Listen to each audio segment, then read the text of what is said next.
Empreiteiro da OAS se apresenta à Polícia Federal em Curitiba nesta segunda-feira. Ele é alvo da 56ª fase da Lava Jato. Caso Daniel, Cristiana Brits será denunciada por homicídio de jogador. E você vai ver ainda nesta edição que as cartinhas com pedidos de Natal já podem ser adotadas nos Correios.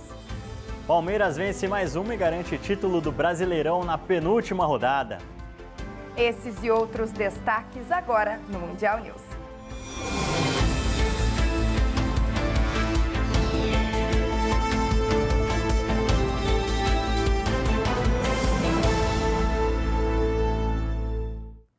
Olá, uma boa noite para você.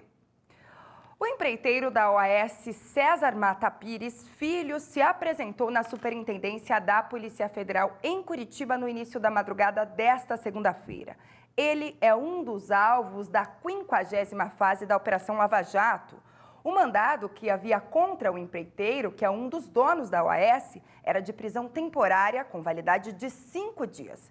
De acordo com a PF, o empreiteiro estava nos Estados Unidos no dia em que esta nova etapa da Lava Jato foi deflagrada, ou seja, na última sexta-feira. A atual fase da operação apura o superfaturamento na construção da sede da Petrobras em Salvador, na Bahia. 20 pessoas foram presas nesta etapa.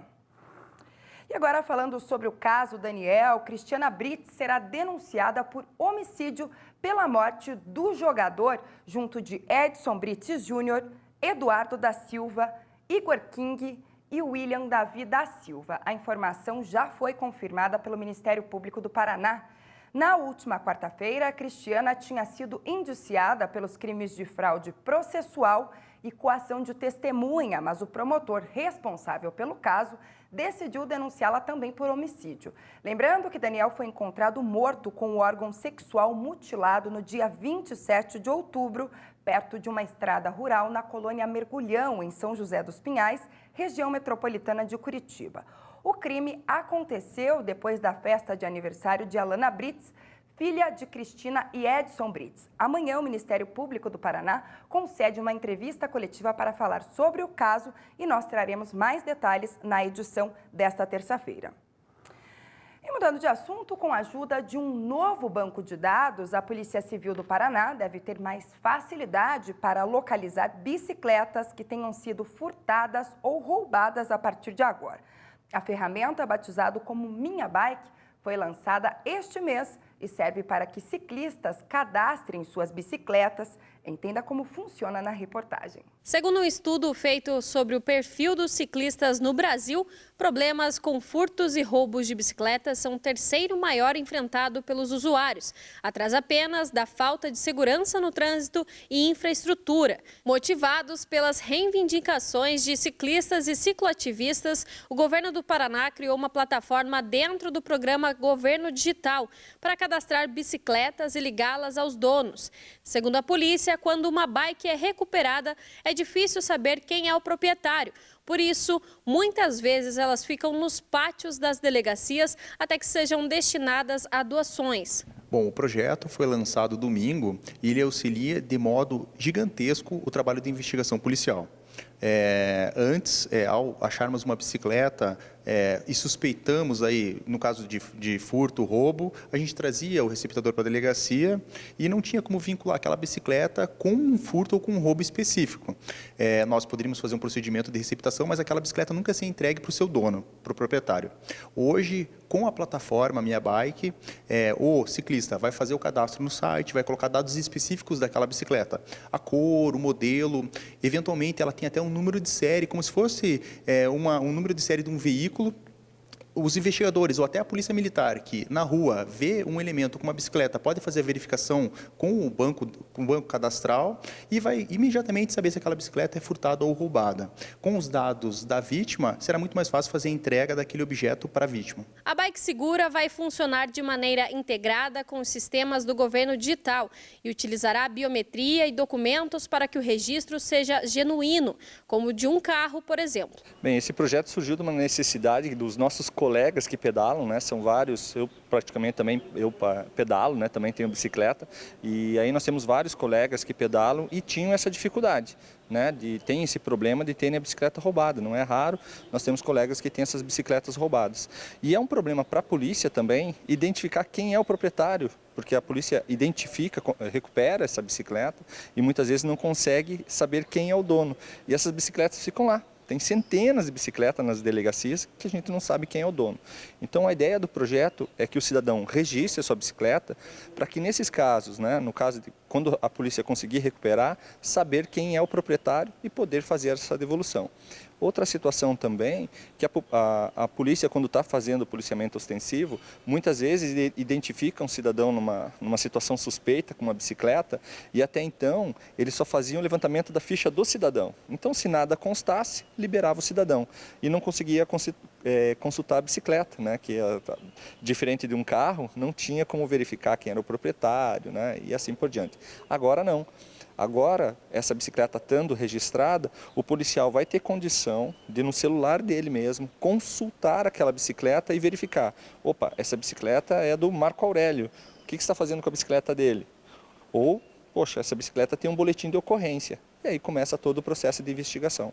A plataforma vai auxiliar tanto os proprietários das bikes quanto a polícia no procedimento de reconhecimento das bicicletas e devolução para as vítimas. Quase diariamente nós atendemos aqui ciclistas que foram vítimas aí de subtrações, tanto ocorrendo casos de furto quanto de roubo. E, infelizmente, tínhamos uma dificuldade de, após encontrarmos bicicletas, fazer a entrega para os proprietários. Mas agora nós acreditamos que com a plataforma isso vai ser mais fácil. A solução está sendo bem aceita pelos usuários que já começaram a realizar o cadastro, que é feito com o número de série da bicicleta, além de fotos, informações de cores predominantes e acessórios. Nossa, a importância é muito grande, porque é o que a gente mais queria, como se diz, a gente está aumentando o muro, está dificultando um pouco as coisas para quem está roubando as bicicletas, né? Pelo que o Minha Bike hoje vai trazer, com você podendo cadastrar principalmente o chassi da bicicleta, né? Com todos os dados dela, vai ser muito mais fácil de você recuperar. Então a polícia vai ter todas essas informações, ela vai saber quem é essa pessoa, vai poder entrar em contato de uma forma muito mais rápida, né, do que hoje ocorre com a divulgação que a gente tem que fazer, e muitas vezes acaba a bicicleta ficando lá porque não consegue encontrar quem é o dono realmente. E no próximo bloco é hora de falar de esporte. Você confere os gols da rodada que definiu o título do Campeonato Brasileiro. Daqui a pouquinho.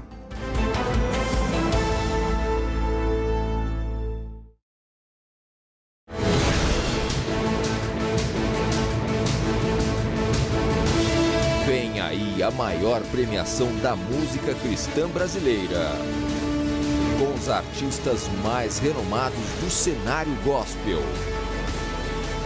Em sua 4ª edição, Troféu Gerando Salvação. Dia 10 de dezembro, no Credit Card Hall.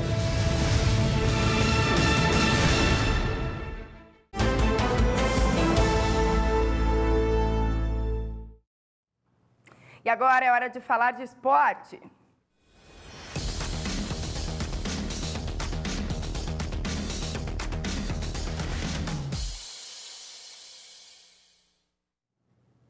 Vamos começar falando do Palmeiras, campeão brasileiro, antes mesmo do final, teoricamente, do campeonato. Não é mesmo, Marcos de Pato? Uma boa noite para você. Olá, Thaís, boa noite. Boa noite a você que nos assiste. Pois é, Thaís, sem saber o que é uma derrota a 22 jogos no Brasileirão, o Palmeiras conquistou mais uma vitória e garantiu o título da competição. Jogando no Rio de Janeiro, o Verdão bateu o Vasco por 1-0 e ganhou o campeonato na penúltima rodada. E o gol do título foi marcado pelo talismã de Felipão. 12 minutos depois de entrar em campo, Daverson marcou para o Palmeiras aos 26 minutos do segundo tempo. Com o resultado, o Alviverde manteve os 5 pontos de diferença para o vice-colocado Flamengo. Jogando no Mineirão, o rubro-negro ainda fez a parte dele para seguir sonhando com o título. Com 2 golaços de Everton Ribeiro, o primeiro nessa bela jogada aos 7 minutos de jogo. E o segundo nesse lindo chute aos 6 da etapa final, o Flamengo venceu a Raposa por 2-0 e assegurou o vice-campeonato. E o terceiro lugar ficou com o Internacional. Diante da torcida, o Colorado venceu o Fluminense, também com 2 gols do mesmo jogador, mas no segundo tempo. Nico Lopes foi o nome da partida. Ele abriu o placar aos 28 minutos e voltou a marcar aos 43. 2-0 Inter. A penúltima rodada do Brasileirão teve 3 empates até aqui, 2 deles sem gols. Na Arena Corinthians, a Chapecoense arrancou um pontinho dos donos da casa e segue brigando contra o rebaixamento. Já o Vitória perdeu essa briga. Em casa, os baianos empataram com o Grêmio e vão disputar a Série B em 2019. No outro empate do domingo, um jogão entre 2 times que lutam por objetivos diferentes. O Atlético Paranaense, que busca uma vaga no G6, para a pré-Libertadores, e o Ceará buscando a permanência na Série A.